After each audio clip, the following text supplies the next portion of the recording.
नाज़रीन, अवामी न्यूज़ में ख़बरनि जो सिलसिलो जारी है। इन वक्त असीं तव्हांखे कराची खां ख़बर ॾींदा हलूं त सिंध असेंबली जे इजलास में अॻुवाण हिक ॿिए ते छिती तनक़ीद कंदे चयो त सिंध असेंबली में अनिल कपूर ऐं अमरीश पुरी जो ज़िक्र है। सिर्फ अनिल कपूर वाली जाके एक्टिंग करनी है इन्होंने, और कुछ नहीं आता इनको, सिर्फ दिखावा। 10 साल से एक अस्पताल कराची में मुकम्मल नहीं कर सकते, कह रहे 1 महीने में उसको बना के दिखाएंगे, और आवाम को शायद ये दिखा रहे हैं कि हमने कोई नया अस्पताल बनाया है।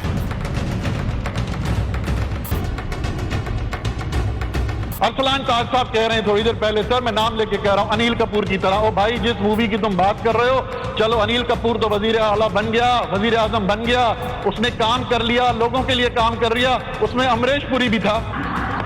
वो अमरीश पुरी कौन है? और ना तो दस दियो वो किथे है। वधीक ख़बरनि ऐं तफ़सील जे लाइ विज़िट कयो असांजी वेबसाइट awaminews.hd.com ऐं ॾिसंदा रहो अवामी न्यूज़ HD।